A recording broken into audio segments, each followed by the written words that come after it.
Et bien bonjour tout le monde, aujourd'hui on se retrouve pour une nouvelle vidéo. Une vidéo que j'avais hâte de faire, voilà, parce que j'avais hâte de parler de la fameuse saison 4 de My Hero Academia, qui vient de se terminer la semaine passée, du coup, avec un épisode trop stylé. Mais bon, on va parler de tout ça, bien entendu. Je vais vraiment décortiquer un peu arc par arc. Donc on va commencer par avec l'arc Overhaul. Ensuite il y aura le festival et Gentlemen, le Gently. Et ensuite il y aura le dernier épisode, que je tiens aussi à parler beaucoup, parce qu'il veut pas, il montre beaucoup de choses. Donc il reste très important pour la suite de l'histoire. Donc, pour commencer, en termes général pour la saison, insane. Franchement, insane, la saison vraiment extraordinaire. Bon, c'est du My Hero Academia, hein, tu vois. Voilà, c'est normal, tu vois. C'est normal, c'est bien foutu. Mais vraiment, très bonne saison. Je la trouve quand même moins bonne que la saison 3 pour une raison, c'est que je trouve que le méchant Gently, il était quand même moins bien que ce qu'on. Genre, c'est la petite partie un peu molle de la saison 4 qui fait en sorte que la saison 3 c'est au-dessus de la saison 4 parce que la saison 3, franchement, c'était vraiment de la pure folie tout le long. Mais sinon, outre ça, vraiment exceptionnel et tout. Puis bon, Gently, c'est pas si nul que ça, mais voilà, si on compare par exemple. Mais ça reste excellent. Mais on va parler de tout ça. Donc on va commencer avec le premier arc, donc l'arc Overhaul, hein. Donc bon, je sais pas c'est quoi son vrai nom, hein, d'avoir vraiment un nom, l'arc, mais je sais pas c'est quoi. Mais voilà, nous on va se comprendre en disant Overhaul. Alors cet arc-là, très clairement, c'est le meilleur arc de la saison 4. En fait, c'est la meilleure partie de la saison 4. euh, pour beaucoup de choses. Déjà, de un, on a eu des nouvelles OST, ok? Donc niveau musique, on a eu des nouvelles OST. On a eu un nouvel opening, forcément aussi. Alors, l'opening extraordinaire. Je pense que c'est l'un de mes openings préférés de Mario Academia. J'écoute souvent la musique, même en dehors de l'anime, hein, voilà, je l'écoute comme ça, voilà. Ça m'arrive très souvent. Donc totalement insane, voilà. La musique, totalement insane. Puis les OST, mec, oh là là, les OST. En fait, en gros, c'est les mêmes OST que d'habitude, sauf une OST qui se passe durant l'épisode 13 du combat ben, Deku, ben, le Million et Deku, parce que les deux combattent, là, mais voilà. Face à Overhaul, tu vois. Et c'est la fameuse musique au milieu du combat, au moment où Deku récupère Eri. Voilà, si vous vous souvenez bien. Il y avait une fameuse musique qui joue en fond. Extraordinaire. Cette musique-là, elle est totalement extraordinaire. Je la trouve insane.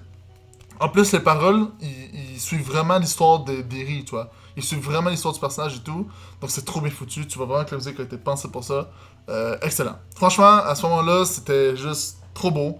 Donc voilà, tous les niveaux OST, tout ça, c'était exceptionnel. Voilà, c'était juste parfait. L'animation, c'est du Mario Academia, donc toujours très très beau, hein, très excellent. J'ai absolument rien à dire par rapport à ça. Surtout que les animations, à chaque fois, c'est des animations de folie qu'on a. C'est voilà, c'est une scène dans tout le long de la saison 4. Hein. De toute manière, c'était des animations de fou. Donc tout ce côté-là, c'était bien. Maintenant, niveau scénario, niveau personnage, voilà, tout ce qui nous a apporté de nouveau. On a eu comme nouveau personnage, pour commencer dans les héros, on va dire, on a eu, ben, le Million, c'était pas réellement un nouveau personnage, parce qu'on l'avait vu à la fin de la saison 3, mais on l'a vraiment découvert dans la saison 4, on va dire.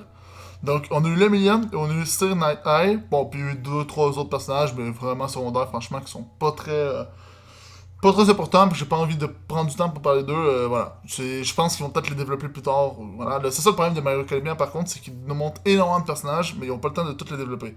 Et ça peut être dangereux, ça aussi. Donc, voilà, à voir comment ça va se passer. Mais ouais.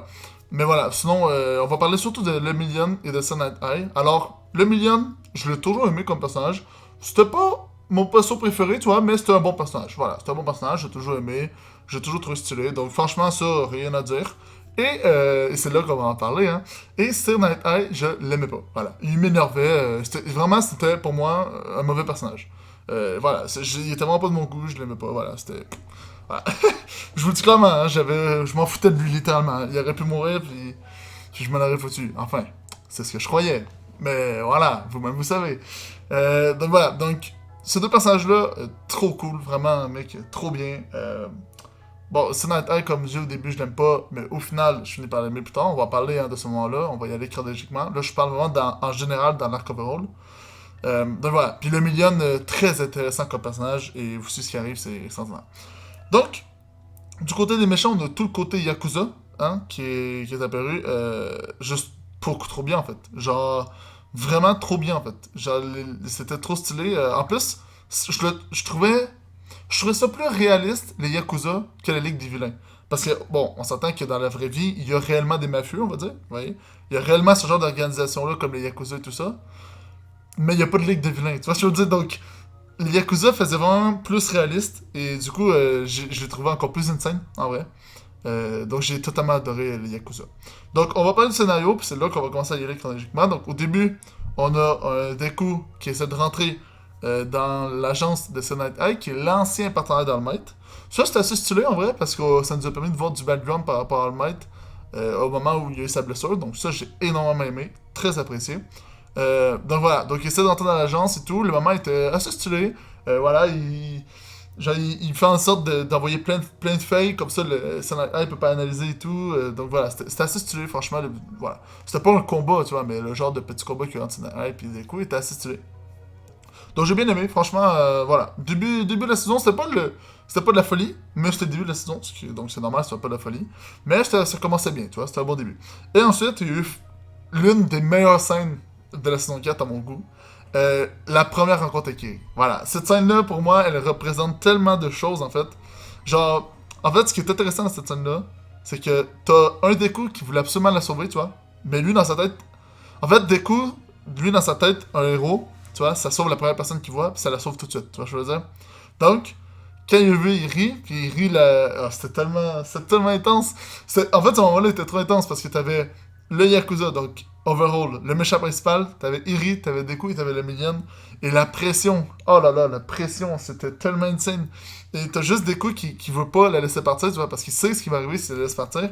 Mais en même temps, le Million, lui, prend plus le temps de réfléchir, tu vois. Il veut pas, il y a quand même un an d'école de plus que Deku, donc un peu plus expérimenté. Donc, il prend le temps de réfléchir et lui essaie de faire en sorte que ça parte pas en couille l'opération. Mais Deku, lui, il veut absolument la sauver. Donc, voilà, t'avais une sorte de tension à ce moment-là, trop bien. Puis tu ressentais toute l'émotion avec Eri qui voulait absolument pas retourner. Tu sentais, genre, que si elle retournait, c'était peut-être pas la fin, là, mais tu sentais qu'elle allait souffrir. Tu vois ce que je veux dire? Donc, ça te mettait trop mal, mais en même temps, tu comprenais pourquoi le Million disait ça, mais en même temps, t'étais d'accord avec Deku. Voilà, c'était tellement, genre, déchirant comme choix, pour vrai. C'était assez insane. Franchement, c'était assez insane. J'ai adoré cette scène-là. Et pour moi, c'est l'une des meilleures scènes de la saison 4. J'ai bien l'une, hein, il y en a d'autres. Dans le plus stylé. Mais voilà, franchement, waouh. J'étais complètement. J'étais choqué. J'étais, ok, let's go, tu vois. Puis là, ça me montrait la couleur justement de la saison. Euh, donc c'était très très cool. Donc voilà, il y a eu cette scène-là que j'ai bien aimé. Ensuite, si on avance dans le temps, bon, il n'y a pas grand chose. Voilà, il attaque les Yakuza. Il y a eu des combats stylés. On a eu le background, donc le passé de. Je sais pas son nom, moi, je veux dire. Bon, le mec qui se transforme en roche, ok. Voilà, c'est bon. Les cheveux rouges qui se transforment en roche. On a eu son passé. Très intéressant. Franchement, ça m'a fait des petits frissons, même le moment où il était un peu depressed dans sa chambre. Franchement, bien aimé. Franchement, ça, c'était stylé. J'avais rien à dire. Voilà, c'était cool de voir son background et tout ça. Avec sa fameuse nouvelle technique Unbreakable. Le seul truc que je trouve dommage, c'est que je trouve que sa technique, elle évolue pas beaucoup, tu vois. Juste dans le sens, il fait juste être encore plus résistant, tu vois. Mais j'aurais été cool, justement, qu'il trouve une technique autre, genre pour attaquer à distance, ou un truc de genre, tu vois. J'aurais peut-être plus apprécié ça, je vous dis franchement. Après, le Unbreakable, il est badass, tu vois. Il est très badass, c'est très stylé. Mais j'aurais peut-être aimé un autre truc, voilà. Tu vois, c'est. Mais bon, après, c'est mon avis. Puis c'est vrai qu'avec son alter, il peut pas faire grand-chose, hein. À part du corps à corps. Mais je sais pas, hein, on sait jamais, hein. Peut-être qu'il y aurait moyen de l'upgrader pour que ça fonctionne, tu vois. Mais bon, outrepassons ça. Donc voilà, il y a ce moment-là qui était assez stylé, voilà, c'était cool, voilà, là tout le monde faisait ses petits combats et tout, des bons combats épiques. Franchement, pratiquement toutes les persos, le combat épique, t'as le mec, je ne sais plus le nom, mais le mec hyper timide des Big Tree qui mange des trucs, qui a eu son combat épique, donc voilà. Il y a eu du contenu, vous voyez, il y a eu du contenu, c'était très très bien et tout, mais ça restait assez classique, on va dire. Je trouvais que ça restait assez classique. Bon, ça restait très bon parce que c'est du My Hero Academia, tu vois. Donc My Hero Academia rend les choses très bonnes, tu vois. Mais ça restait quand même assez classique. Et là, t'as le fameux combat. Donc, au début, c'est le million contre Overall avec des coups arrivent. Et Insane. Alors là, les mecs, oh là là là là. Alors, je vais vous expliquer pourquoi, pour moi, ce combat-là, c'est du pas génie. Déjà, de un, t'as. En fait, c'est pas juste un simple combat pour sauver une petite fille. Tu vois, t'as déjà l'enjeu de sauver la petite fille. Au début avec le million, ok? Donc on va y aller chronologiquement. Donc là, on commence avec le million, ok? Donc le million, il avait la pression d'essayer de sauver la petite fille, donc Eri. Et il avait aussi la pression de perdre ses haltères. Parce que t'avais le mec avec le pistolet, là, qui pouvait tirer une fléchette qui enlevait les artères. Et c'est complètement insane, en fait. Je trouve ça hyper original dans un combat que, tu vois, qu'il y ait autant d'enjeux dans un seul et unique combat, tu vois. Et ça, j'adorerais ça pour ce côté-là. Et aussi, ça nous a vraiment montré un Lemillion qui se donne à fond. Et c'est à partir de ce combat-là que j'ai commencé à apprécier Lemillion, pour être franc. Avant, je l'aimais, tu vois, c'était un bon personnage, comme dit. Mais voilà, c'était pas la folie. Là, maintenant, je le trouve trop stylé, tu vois. Grâce à ce combat-là, qui l'a vraiment rendu plus stylé, je trouve. Donc, très clairement, voilà. Donc, énormément de pression dans ce combat-là, trop bien. Lemillion qui se donne à fond pour sauver Eri. Mais il arrive ce qui devait arriver. Hein? Il se fait tirer la fléchette. Il perd son alter. Et là, c'est encore plus beau parce que le mec, et c'est là que ça prouve que c'est un vrai héros. Et c'est ça que je veux voir en fait dans My Hero Academia, tu vois. C'est justement que le mec, même s'il a plus d'alter, ben il a essayé de sauver Eri quand même, tu vois. Il a pas réussi, mais voilà, il s'est donné à fond. Bon, il a réussi en tant que tel, là. Je veux dire, il avait réussi à la mettre hors de portée overall, mais bon, on s'entend qu'au final, il avait pas réussi. Là. Mais voilà, donc, franchement, même sans pouvoir, le mec, il a foncé, il s'en débalèque. Et c'était trop stylé. Franchement, ce moment-là était trop bien, même sans pouvoir. Et je trouve ça cool que. En fait, je trouve ça cool qu'il ait assumé le fait qu'il n'y ait pas de pouvoir. Je vous explique. En gros, il n'y a plus de pouvoir. Et bon, il se passe tout ce qui se passe. Voilà. Et même après l'arc overall, il n'y a toujours pas ses pouvoirs. Genre, même là, à la fin de la saison 4, il n'y a toujours pas ses pouvoirs. Bon, après, si Eri réussit à contenir son alter, il va pouvoir avoir ses pouvoirs. Certes. Mais ça reste quand même stylé qu'ils fassent durer le truc, tu vois. Qu'ils assument en fait qu'ils font perdre le million, dans un sens. Vous voyez? Je trouve ça très cool. En fait, ils ont assumé beaucoup de choses dans cette saison-là, je trouve. Qu'on va parler par la suite. Mais je trouve qu'ils ont beaucoup assumé beaucoup de choses et ça fait du bien, en fait, tu vois. Ça fait en fait du bien de. Voilà, d'avoir un truc voilà, un peu plus sérieux, en fait. J'ai trouvé cette saison-là très mature comparé aux autres. Puis je trouve ça bien. Voilà, je trouve ça très cool. Et j'espère que ça va être comme ça pour le restant de My Hero Academia. Donc voilà, donc le million passe ses pouvoirs, tout ça, donc voilà, il se donne à fond quand même. Et là, t'as Deku qui arrive, et là, que dire de plus, madame, monsieur? C'est Deku! C'est Deku! Voilà, c'est trop bien, c'est trop bien! Donc Deku qui arrive, qui essaie de sauver Eri et tout, mais voilà, bon, il y a un peu discuté, voilà, normal. T'as la Ligue des Vilains, qui était là justement, à ce moment-là aussi, qui a aidé les gentils. Ça, je trouve ça assez stylé. Genre, pas juste parce qu'il a aidé, mais je trouve ça stylé que les vilains prennent le temps de réfléchir en mode. En fait, je trouve ça cool que c'est pas juste parce que c'est des ennemis que il faut pas les aider, tu vois. Eux, ils ont vu un avantage à les aider, donc ils les ont aidés. Vous voyez ce que je veux dire? Et je trouve ça cool, tu vois, qu'ils soient pas cons en mode genre, non, mais c'est des. Ça reste nos ennemis, donc on fait rien, tu vois. Genre, c'est cool qu'ils les a aidés, tu vois. Je trouve ça cool, ils ont bien réfléchi puis ont été intelligents. Bon, en même temps, c'est Miko, hein. Je veux dire, voilà, best personnage de l'anime, donc c'est normal qu'ils soient aussi intelligents. Donc voilà. Mais. Ben ça, je trouve ça assez stylé. J'ai bien aimé ce côté-là. Donc voilà, donc Deku se bat, tout ça. Et là, t'as la fameuse scène qui est pour moi la meilleure scène en égalité avec une autre scène, mais pas mal, presque 100% la meilleure scène. C'est compliqué, hein, il y a beaucoup de scènes extraordinaires, mais la fameuse scène avec la musique, avec la fameuse musique que je vous parlais au début de la vidéo, voilà, précise que dans cet épisode-là. Euh, et que j'espère qu'ils vont garder que dans cet épisode-là. Ça aussi, je pourrais peut-être en venir par après, mais voilà.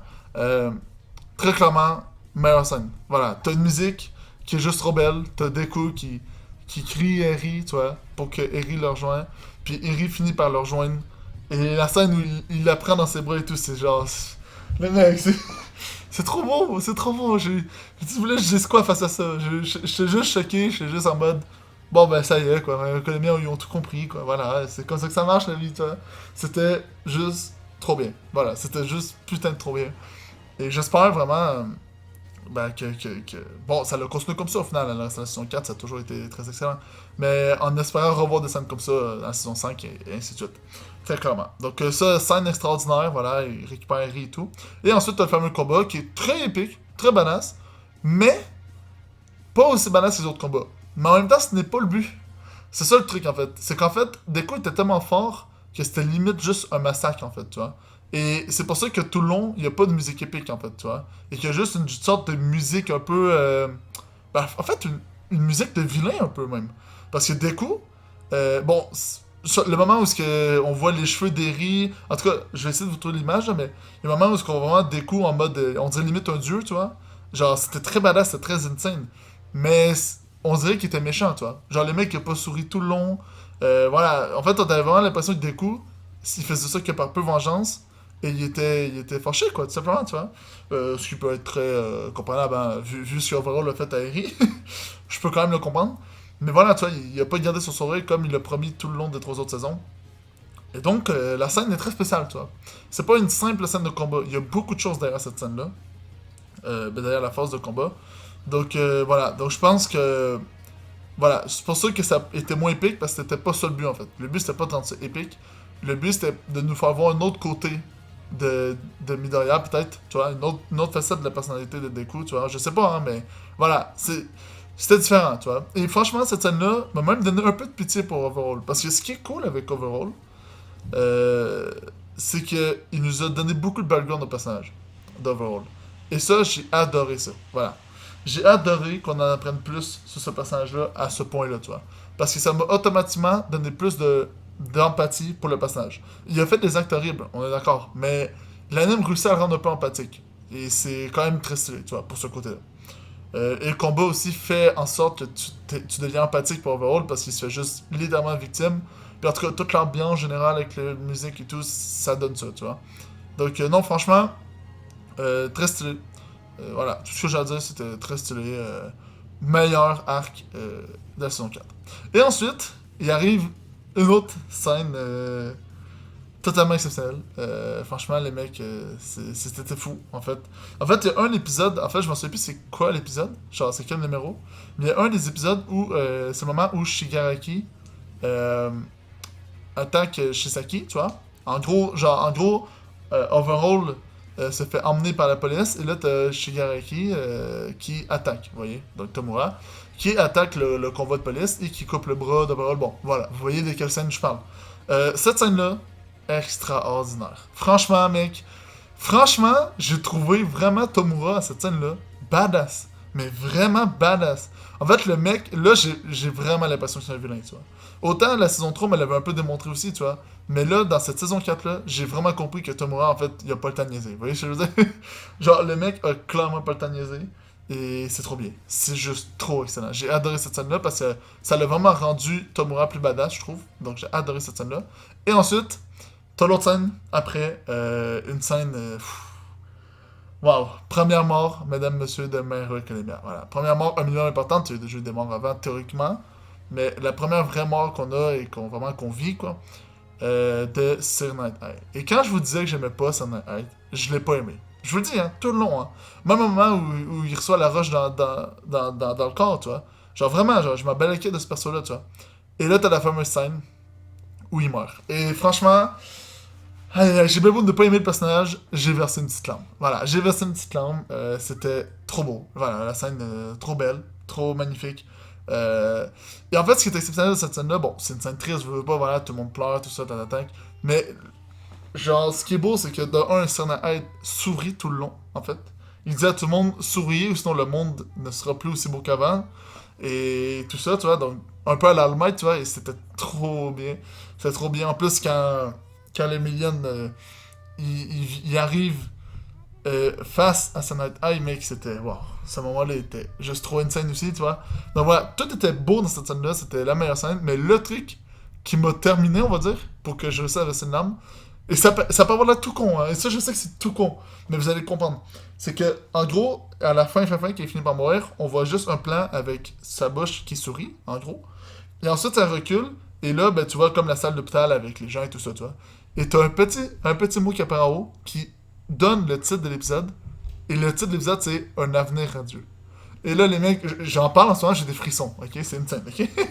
En fait, ce que je trouve beau, c'est que, tu vois, genre, on vient d'assister à une mort importante dans l'univers, tu vois? Et après, t'as un avenir radieux, tu vois? Alors qu'on vient de vivre un truc trop triste. Et je trouve que le contraste est juste exceptionnel, en fait, tu vois? Et c'est juste trop fou parce que tu sais, en fait, un avenir radieux, il y en a qui pourraient dire, ouais, mais c'est con parce que on a vu une scène triste, mais eux, ils sont en mode, ouais, non, mais ça va bien se passer après, tu vois. Non, justement. En fait, si on met avenir radieux, c'est pourquoi? C'est parce que Senna Hyde a souri tout le long. Et la dernière scène du Senna Hyde, c'est un sourire, tu vois. Donc, c'est insane, en fait, parce que ça dit un avenir radieux alors qu'on vient de subir une mort, mais en même temps, Senna Hyde veut que tout le monde continue à sourire, tu vois, parce que c'est le principe du héros. Et en tout cas, c'est juste beau parce que ça ramène à tout ce que dit My Hero Academia depuis la saison 1, tu vois. Et c'est juste trop bien foutu. Voilà. Et j'ai trop aimé le moment où c'est écrit un avenir à Dieu, ça m'a terminé, quoi. C'était la goutte qui a fait déborder le vase. Donc, clairement, j'ai trop aimé, voilà. J'ai trop adoré cet épisode-là. Qui est sûrement pour moi l'un des meilleurs épisodes de la saison 4. Cet épisode-là est l'épisode où Deku sauve Eri. Et le dernier épisode aussi. Le dernier épisode, c'était là aussi l'un de mes préférés. En gros, c'est mes trois préférés épisodes de la saison 4. Donc ensuite, on passe bon, pas tout de suite, le festival. Il y a une petite arc où est-ce qu'on voit Shoto avec les enfants et tout. Bon, franchement, c'était nul. Je vous le dis, hein, je suis franc avec vous. Hein. C'était quand même assez nul. Il y a deux choses que j'ai aimées par contre dans la partie avec le combat contre les enfants. Bon, c'était pas le combat, mais vous m'avez compris. La partie avec les enfants. C'est de un, on voit la fameuse. Parce que, je sais pas si vous vous souvenez, dans la saison 3, il y avait un perso que. Ben, Himiko Toga avait pris l'apparence d'une des élèves de Shiketsu. Voilà, la fille avec les cheveux orange, je me souviens pas de son nom, mais voilà. Et là, on voit la vraie elle, en fait. On la voit vraiment comme elle est au naturel. Et ça, c'était stylé, tu vois. Parce que là, on apprenait vraiment à connaître les personnages. Puis qu'avant, c'était pas réellement elle, parce que c'était Himiko. Euh, donc ça, c'était grave stylé, voilà. Donc en vrai, ça, mec, j'ai trop aimé ce côté-là, voilà, qu'on puisse voir vraiment le personnage. Mais sinon, la vraie bonne scène à ce moment-là, c'est la scène avec Shoto et Endeavor. Endeavor qui dit non, mais je veux réussir à changer pour que tu sois quelqu'un que t'admets, tout ça, tu vois. C'était une scène assez stylée. Ça, c'était une scène très stylée, en vrai. Bien voilà, sinon le reste, j'ai pas vraiment aimé, franchement, avec les enfants et tout. Tu sais, je comprends le message, je comprends le délire, mais je sais pas, j'étais pas hype. Je suis encore pas hype. Ensuite, t'as le festival. Zéro hype encore plus. Franchement, et c'est ça qui est une scène en fait d'Anime Academia, tu vois. En fait, ça a fait le même truc que Sunday Night Hype. En gros, au festival, au début, j'étais zéro hype. Puis le méchant, je le trouvais nul à chier. Puis franchement, je le trouve encore pas super bon, par contre, Gently. Je comprends pas ce que les gens aiment de ce personnage-là. Je veux dire, franchement. Hein. À la fin, tu vois, il devient badass un peu. Et je suis d'accord qu'effectivement, ok, il devient un peu badass, donc ça rattrape le coup. Mais, je sais pas, mec. Je réussis pas. Franchement, j'ai pas réussi à accrocher à ce méchant-là. J'ai vraiment pas réussi. Voilà, malheureusement. Bon, après, c'est pas le méchant le plus important de toute la série, on s'entend. Mais voilà, j'ai pas plus apprécié que ça. Voilà, c'était pas le meilleur moment de ma vie. Mais, par contre, comme dit, le festival, au début, j'aimais pas trop ça. Puis au final, le moment où Deku dit ouais, tu veux tout gâcher dans le festival et tout, et tu vois comme un genre de flashback avec toutes les images du festival. Ça m'a fait un petit feeling, voilà, ça m'a fait un petit feeling, donc voilà. Au final, j'ai quand même apprécié le festival. Et en plus, le festival, ça a permis d'avoir une scène magnifique. Une scène où on voit le Million avec Eri. Et le Million voit Eri sourire pour la première fois durant le spectacle et le Million genre se met un peu à pleurer puis il dit genre des coups et c'est Night regardez ça et tout et franchement cette scène là aussi était très très belle donc pour ça je suis content le festival pour cette scène là mais sinon le reste du festival j'étais pas chaud non plus je vous dis franchement hein, cette partie là de la saison comme je vous dis pour moi c'est la partie molle voilà c'est la partie que je comprends pas à 100% l'intérêt. Bon, je comprends l'intérêt du festival par rapport à Eri, mais bon, c'est quand même gros de faire beaucoup d'épisodes juste pour une scène avec Eri qui sourit. Là. Mais bon, je sais que c'est pas juste pour ça, mais bon, moi c'est le seul intérêt que je vois, voilà, je vois pas les autres intérêts. Je trouve ça, voilà, je trouve franchement que le festival c'est pas fou. Mais bon, après, voilà, tu vois l'activité des élèves, bon, c'est du school life quoi, tu vois, mais c'est juste que le school life de My Hero Academia, je le trouve pas super bon. Je vous dis franchement, hein, je trouve que quand il y a du school life dans My Hero Academia, parce qu'il y en a des fois, là, par moment tu vois leur vie quotidienne, je la trouve pas super bonne. J'ai l'impression que, tu vois, je sais pas, genre, je trouve que c'est mal fait un peu. C'est pas bien fait comme un vrai bon school life ou comme un anime comme Blue SS pourrait faire, qui est un excellent mélange entre shonen et school life. Voilà, je trouve que ça, c'est pas très bien foutu. Voilà, je vous le dis franchement, voilà, c'est pas très bien foutu, malheureusement. C'est un peu dommage. Donc voilà, la partie festival, voilà, vous savez un peu mon avis, donc voilà, j'aime pas trop, mais il y a quelques scènes qui sont stylées, donc voilà, ça rattrape le coup, puis ça devient juste une passe un peu molle à passer, tout simplement. Et ensuite, t'as le dernier épisode, voilà, qui est réellement une différence après le festival. C'est le dernier épisode où on voit un nouveau personnage, Hawks, très stylé. J'adore Hawks, c'est insane, et j'adore ce personnage-là. Il est pas très fort, tu vois, mais je le trouve juste badass en fait. Je trouve juste que le mec est juste trop cool, tu vois, en fait. Il est juste trop cool, t'as envie de t'aimer avec lui. Il est juste badass, quoi. Le mec est juste trop badass. Donc franchement, non, bien aimé ça. J'ai bien aimé. Sinon aussi, ouais, sinon on se parle de ça par rapport au truc des héros. Puis le dernier épisode, Endeavor. Ah putain les mecs. Franchement, j'ai jamais vraiment trop aimé Endeavor. Puis je le voyais pas être numéro un. Mais après cet épisode-là, il mérite pour moi sa place de numéro un. Je vous le dis franchement, hein, Le combat était tellement insane. J'ai regardé plein de reviews de gens qui regardaient le combat et tout. Tellement que j'ai aimé, c'était trop beau, je l'ai regardé plusieurs fois. Voilà, c'est un combat. C'est qui vaut peut-être pas le combat genre All Might contre All for One, mais c'est proche. Franchement, c'est très proche. C'était insane. Franchement, c'était complètement insane le combat de fou, voilà.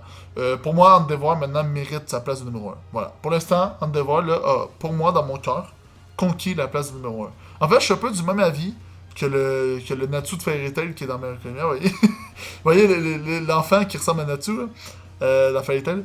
Je suis assez d'accord avec lui en fait, tu vois, genre, à un moment donné, c'est vrai qu'il faut arrêter de penser qu'à All Might, puis c'est vrai qu'il faut peut-être élire quelqu'un d'autre numéro un, tu vois. Ou que quelqu'un d'autre fasse un combat assez suffisant, ou en tout cas, un acte assez suffisant pour être numéro un, et là, Endeavor le faisait, il était en train de le faire, et personne ne regardait. Et je suis assez d'accord avec l'enfant au final, avec le fan d'Endeavor. Je suis assez d'accord avec lui. Franchement, j'étais très d'accord. Et très heureux de ce combat-là, et c'était l'un des meilleures scènes de la saison 4, ça aussi, magnifique. Franchement magnifique. Donc voilà. Voilà. Avant de terminer, je viens de penser aussi que c'est vrai qu'on a su que les. On a eu une nouvelle des Pussycat, hein, voilà, qui reprennent du service. Puis justement, on se demandait un peu qu'est-ce qui s'était passé avec celle-là qui avait perdu son alter. Ben finalement, elle va devenir secrétaire. Donc voilà, elle a vraiment perdu son alter. Je trouve ça cool qu'elle ait assumé qu'elle avait perdu son alter, ça aussi. Il aurait pu faire genre qu'elle a réussi à le revoir en ayant, genre, pas tué Alpha One, mais presque, là. Mais finalement, non, tu vois, ils l'ont pas fait, tu vois. Genre, ils ont vraiment assumé le fait qu'elle avait plus d'alter. Donc, ça, je trouve ça cool aussi, tu vois. Donc, voilà, comme je vous dis, ils assument vraiment dans la saison 4 le truc. Ils assument que l'Emilia n'a plus d'alter. Ils assument la mort de Senai. Voilà, ils assument beaucoup de choses, je trouve. Voilà, ils ont vraiment porté leur couille, je trouve, dans cette saison 4 là. Et j'espère qu'ils vont le faire pour la prochaine saison. Donc voilà, ça donne à peu près tout. Et dernier petit truc, bon, je dis petit truc, mais c'est un truc énorme en vrai. Mais voilà, la vidéo fait déjà 26 minutes, donc je vais passer vite fait là-dessus parce qu'on sait pas grand chose de toute manière. Mais il y a eu la fameuse dernière scène avec Deku qui rencontre tous ses anciens propriétaires de One for All. Très intéressant. Très intéressant. Voilà, j'ai regardé la scène plusieurs fois pour voir un peu à quoi ressemblaient les anciens porteurs, puis il y en a des chelous, hein. Il y a des mecs quand même chelous dans la bande. Hein. Mais en vrai ça reste assez stylé. Et t'as le moment où tu revois, en fond, en gros, Deku revit un peu la scène de All for One avec son frère et tout, tu vois, qui prend ses pouvoirs, tout ça, bon, voilà. Et donc, du coup, après ça, il se link, vous voyez. En gros, on dirait, là, genre, Deku tend sa main vers le mec, puis le mec aussi, puis voilà, on dirait qu'il se link. Euh, pour moi, ça peut vouloir dire beaucoup de choses. Je pense qu'il faudrait littéralement faire une vidéo théorie pour expliquer tout ça. En tout cas, tout ce que j'ai à dire par rapport à ça, vu que là, c'est juste une vidéo de mon avis, je vais peut-être pas prendre le temps, excusez-moi, de faire une théorie par rapport à ça. Mais peut-être que je vais faire une vidéo à part pour parler de ça. Après, je suis pas un expert dans l'univers de Mario Colomia. Je sais pas si je vais avoir une bonne théorie. Mais je pourrais l'essayer. Je pourrais essayer de faire une petite théorie, de me pencher là-dessus, essayer de comprendre ce que ça veut dire. Mais ouais, donc voilà, et donc complètement insane. Donc voilà, juste pour donner mon avis vite fait sur cette scène-là, elle hype énormément pour la saison 5, voilà, ça donne vraiment envie. Parce qu'en fait, avec le dernier combat de Endeavor, franchement, si ça aurait vraiment terminé comme ça, avec Endeavor qui lève son point, je veux dire, la scène est très belle, hein, mais ça te hype pas pour la saison 5. Donc la petite scène qu'ils ont mis après les crédits, elle hype vraiment pour la saison 5. Donc je trouve ça vraiment cool qu'elle ait fait ça. Et trop insane, j'ai vraiment hâte de voir la suite. J'ai trop hâte à la saison 5, les mecs. Voilà, j'ai trop hâte à la saison 5. Franchement, il se passe des trucs exceptionnels en ce moment. Il y a eu la saison 4 de Mario Academia qui vient de se terminer, qui était insane. T'as eu le film de Violet Evergarden. T'as un prochain film de Violet Evergarden qui sort en 25-26 avril. T'as en même temps la saison 4 de Sao, genre, ben pas la saison 4, mais la partie 2 de la saison 3, en tout cas de Sao, vous avez compris. Genre, il y a trop de trucs en même temps, c'est juste insane. Ça fait beaucoup de vidéos à faire, hein, je veux pas, mais bon, il faut travailler, hein, il faut travailler dans la vie. Donc voilà. Surtout que j'ai pas fini avec mes vidéos, parce que là, je vous tease un peu, hein, mais le film Mario Academia Hero Rising, je crois, ça s'appelle. Voilà, donc le nouveau film qui est sorti, je vais faire une review dessus, hein, aussi, je vais donner mon avis aussi sur ce film-là. Donc j'ai cette vidéo-là qui arrive. Voilà, ensuite j'ai d'autres vidéos par après. J'ai déjà une autre vidéo préparée depuis 2 semaines que je peux pas mettre en ligne parce que là, il y a trop de trucs en même temps qui se passent. Donc voilà, faut que je donne mon avis sur le film de Violet Evergarden, faut que je donne mon avis sur la saison 4 de Mario Colmia. Donc voilà, il y a beaucoup de trucs qui se passent. Donc je réussis pas à fournir, on va dire. Je réussis pas à sortir cette vidéo-là, mais à un moment donné, elle va sortir, vous voyez. Donc voilà, il y a beaucoup de trucs qui arrivent. Donc ça va être chargé, hein, je vous le dis. On est sur du programme chargé, là, d'ici 2-3 semaines. Et ça, c'est beau. Donc j'espère que vous avez apprécié cette vidéo. Désolé, ça a été longue, mais c'est quand même une saison complète. Puis il y a beaucoup de choses à dire hein, sur My Hero Academia. Donc voilà, j'ai essayé d'être le plus rapide possible et d'être le plus clair possible. Donc j'espère que vous aurez apprécié, tout simplement. Donc je vous dis à la prochaine pour de prochaines vidéos. Croire en ses rêves, c'est important, mais réaliser, c'est encore plus. Peace!